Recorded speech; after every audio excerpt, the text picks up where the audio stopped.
After that, I shook the hands of the two gentlemen that are now standing right in front of me. So you basically made Unitarianism in America? Yeah, you said it. And here's my bibliography.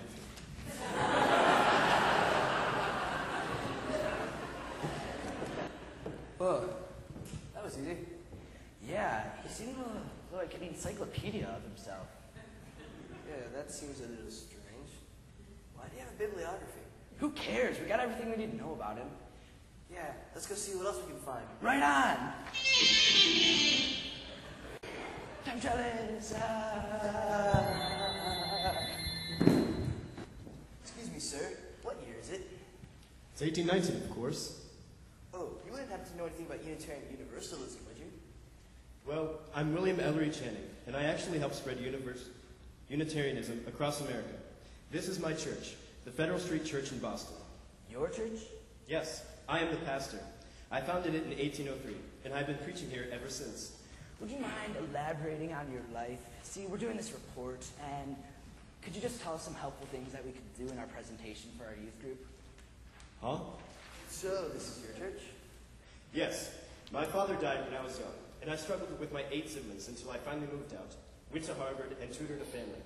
While I was there, I went through some spiritual difficulties relating to disagreements with the Calvinist vision of human depravity. So, I moved here to find my true religious calling. So this is my church. After I came here, I started preaching Unitarian Christianity, which incorporated the rejection of the Trinity, as well as human goodness, and using reason in religious matters. So basically, by believing that all virtue has its foundation in the moral nature of man, that is, in conscience, his sense of duty, and the power with forming his temper of life in accordance with conscience.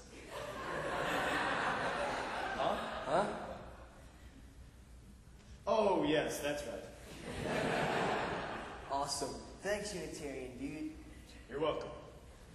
All right, let's see who else we can find.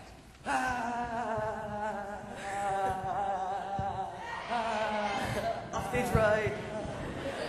Center stage. Dude! What?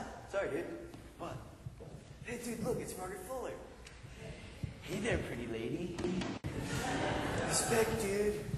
Were you men in the circle meeting? No, but we were in the Circle K later this century. So, what is this circle meeting you speak of? The circle meeting is a group of men and women that are new thinkers called transcendentalists, getting together to discuss our beliefs about the world. What do these transcendentalists believe? Transcendentalism is a highly individualistic version of Unitarianism with a more reformist political outlook within the limits of our individualism.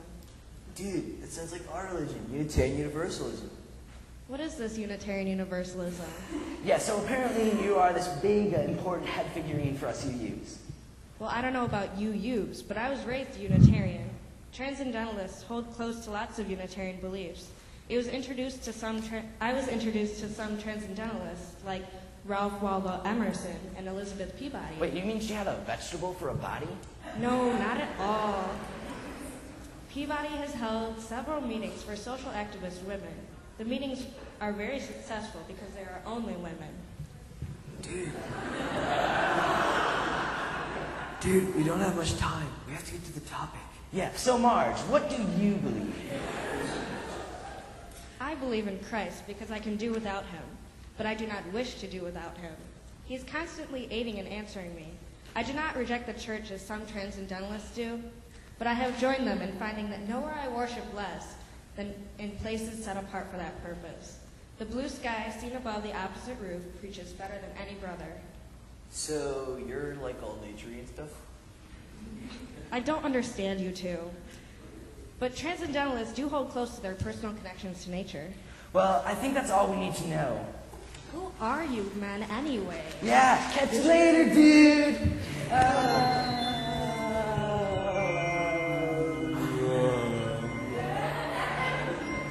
What's going on?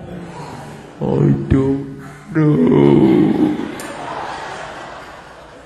In order for Bill and Ted to continue their most spiritual adventure, they must first acquire oil for their time chalice. Without this oil, Bill and Ted's trip will end most heinously, and poor Ted will end up in religious summer camp that will ultimately lead to the end of the human race. Please help us avoid this horrible fate. As we collect this morning's offering, remember that it will support the work of the Free Church. That which is freely given is greatly received. So we're standing up here for no reason? Yes. No, I'm sitting down then.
On our journey with Bill and Ted, although both Unitarianism and Universalism were based from the same ideas, protests against Calvinist doctrines, each had developed separate beliefs.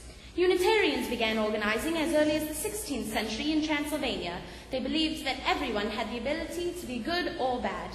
They said that you became who you are through the choices you made. They were actually Christians who believed that the Bible should be interpreted with human reason. They looked at Jesus as more of a teacher and a leader as opposed to a supernatural being. The term Unitarian originally meant non-Trinitarian or belief in the oneness of God. The Universalists organized much later than the Unitarians, although they established themselves in America first. It wasn't until the late 1700s that the Universalist